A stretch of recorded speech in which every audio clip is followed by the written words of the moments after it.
back to this edition of the Bucks Report.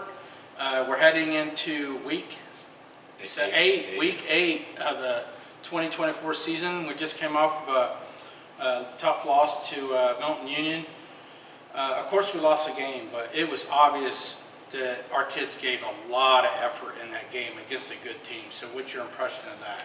Yeah, they did. It's just putting together a whole game, all 4 quarters. Our first half was really good. Just a few things here and there, kind of working on.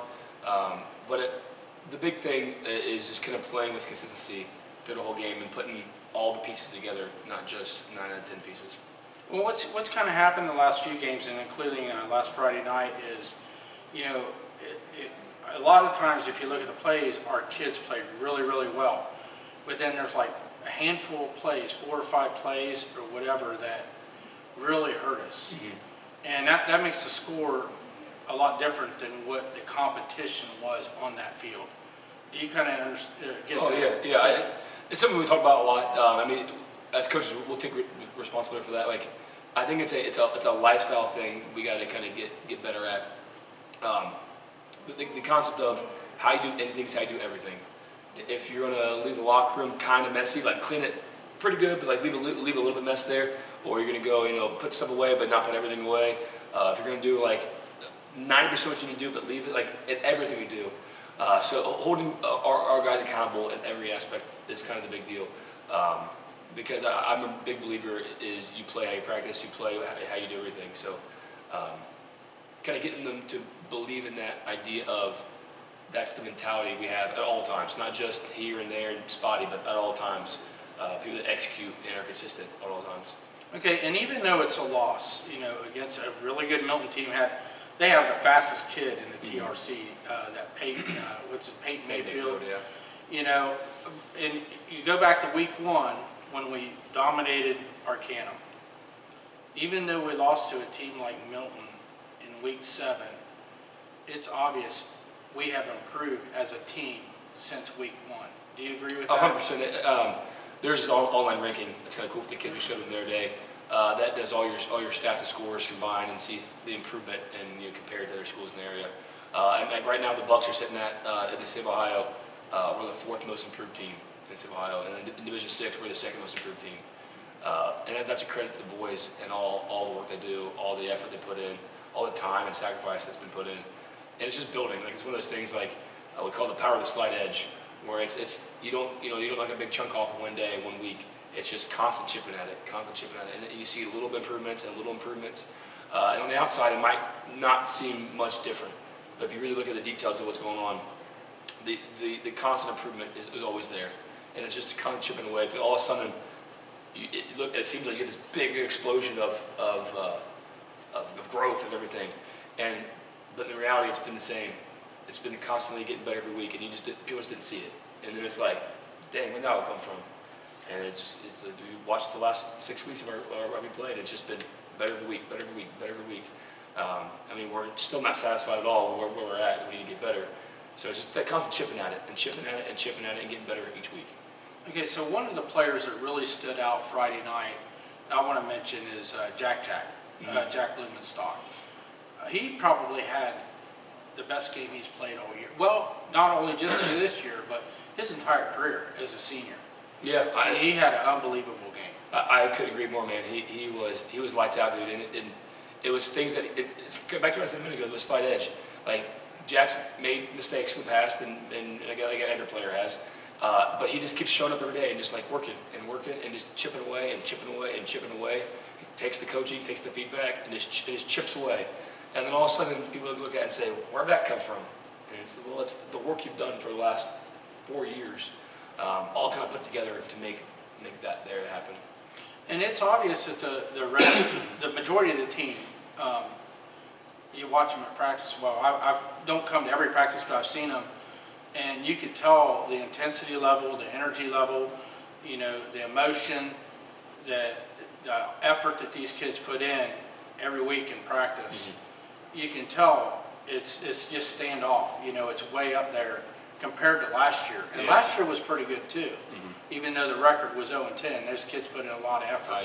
And now you can really see you know, how the progression is really happening at a high level at practice. Yeah. One of the hardest things to do for 16, 17, 18-year-old kids is convince them that the process is more important than the outcome. And something that our kids have done a great job of is buying into that. And it's hard because you look everywhere you look around you. You got TikToks, you got cell phones, you got internet. Everything around you is outcome and outcome-based. Everything you do.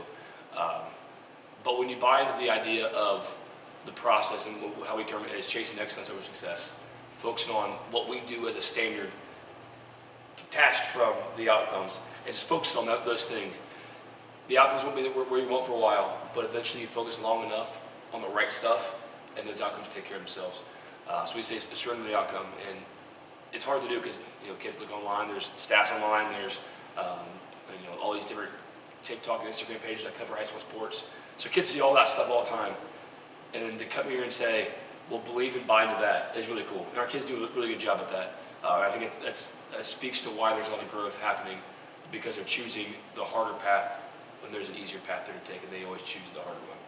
Well, and the good thing for our team is our next 3 games is really stiff competition. We got Lehman this Friday, and then Riverside, and then Miami East to close out the regular season. And those are 3 tough teams. And having 3 tough teams on our schedule with a team like us that are growing and progressing, that the competition is going to help our kids reach another level. Do you agree with that? 100%, man. Like it, and really the competition with them, and also the competition with ourselves. Back to the whole Covington versus Covington, and each kid can say for themselves, Jack versus Jack kind of thing, or Sam versus Sam, or Garrett versus Garrett. That's usually what ends up being the obstacle in the way, is your own selfish behaviors, your own work ethic. All those different things are usually getting in the way, and continue to focus on what we do every day. And whoever we draw that week, it's a faceless opponent that we say, focus on the Bucks, get better every day, and let's just see what happens. Okay, well, this week we traveled to face Lehman, who's number 1. Obviously, it's the top team in the TRC. So what challenge does Covington have against a team at that caliber? Offensively, they have a lot of weapons, which is awesome, because something we need to get better at is handling those things. The quarterback, number 13, he's a stud kid, makes a lot of plays happen on the run. They got some good receivers, good running backs. I mean, they're a solid team, and it's another challenge that we get to go out there and face and go attack it. So I think we're excited for it. It's one of those things that not a lot of people have been able to slow them down offensively, and I think our guys are ready for the challenge to go take a deeper shot at it. Well, the way these kids are working, the challenge is there, and they're embracing the challenge. So up next, we will be talking to, Elizabeth Koblenz is going to take over for me, and we're going to talk to 3 key sophomores who they're really critical on the team, because they play a lot on the scout team, they play a lot on defense, offense, special teams. They do everything they possibly can to help this team get better. So up next, Elizabeth Koblenz will take over for the next part of this Bucks edition. Welcome back. I am now joined with some sophomores from the football team. We have Johnny Miller, Tyler Palsgrove, and James Kuether. These boys are boys that you might not see starting on Friday night, but they work their butts off harder than anybody that you know. They're always on scout team. They play multiple positions on scout team. They'll jump in on defense whenever they're needed, and they're boys that you might see in special teams. Again, these boys are just boys that will do whatever they can to get better, to make the team better. Boys, what is kind of your mindset when you step on the field? Well, the mindset is really just hit somebody mainly. If you're on the special teams, block, let them get there, let them get through, and try to score. My mindset is just to make the team as best as it can be, make everybody play to their best ability, do what they can. Mindset is basically get everybody else get a good scout look, that way they can get the best they can. Yeah, what does it mean to you guys to be able to impact the team in such a big way? So I really want to make this team really good, because last year, as we all know, we didn't have that good of a season. And every year we get better and better. And I just want to help them rise up. Yeah, I just want to make everybody to the best ability, make sure we got everything to a T, and make it look good. Same with them. It's more about progressing with the team, and we have a chance to make playoffs, so you want to get everybody prepared for that. Yeah, for sure. You guys do more for the team than you could know, and anybody out there could know, considering they're not out here watching. We're only 2 weeks away after this week from Week 10 playoffs. What is your guys' biggest goal by the end of the season? My biggest goal is to my biggest goal is to win the last 2 games, including Layman's, and all these 3 games. And the goal is to beat them at least by 20. All right. My goal is to win these last couple games and get the best spot we can in the playoff bracket. Yeah. Same. It's all about preparing for the playoffs, but you got to get there first. Yep. Like I mentioned, these boys are sophomores. So, what is your guys' goal by the end of your high school career? My goal by the end of the high school career is to start on both sides of the ball. Yeah, that's a great goal. My goal is just to try to fill in the best I can for Garrett, since he's going to be leaving next year and I got to fill his spot. I guess I just got to do the best I can. Yeah. My goal is to basically be that guy that never comes off the field, special teams and offense and defense. Yeah, those are all great goals.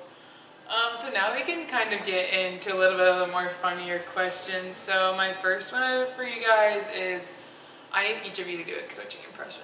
Pick a coach, and I need you to do an impression of him. Do we just stand up?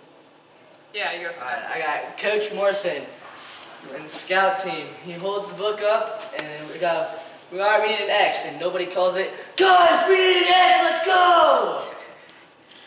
Yeah. I want to do Coach Morgan yelling at Jack. Everybody's favorite. Jack, get over here. I need to talk to you. Jack, come on. Hustle, hustle, hustle. You need to do your job, Jack. Come on. I'm going to do Coach Evans. We all know he cannot throw the ball to save his life. He cannot. So, down. Who's a hit? Come on, dude. Why did you catch that? Let's go. In case you guys didn't get that, he was throwing that, so it hit the ground. Yeah. All right, my next one is, what's your funniest moment of the year so far? My funniest moment is Camp Relentless when they shaving creamed me and threw me outside. Yeah, that's a pretty good one. That is easily my favorite from this year. Outside of that, it's probably going to be Ding Dong Dish, Coach Morgan's room in Camp Relentless. Wait, what? Middle of the night, we just got up and went to Coach Morgan's room, knocked on the door, immediately started running. We saw lights turn on and everything. Okay. In case you guys didn't get Johnny and Tyler's memory, they covered Johnny in shaving cream and they threw him outside and locked him out there. Was it the middle of the night? Yeah. It was like Yes. 11 o'clock. Yeah. Well, that's all I have this week. Good luck to you guys on Friday night. Good night and Go Bucks.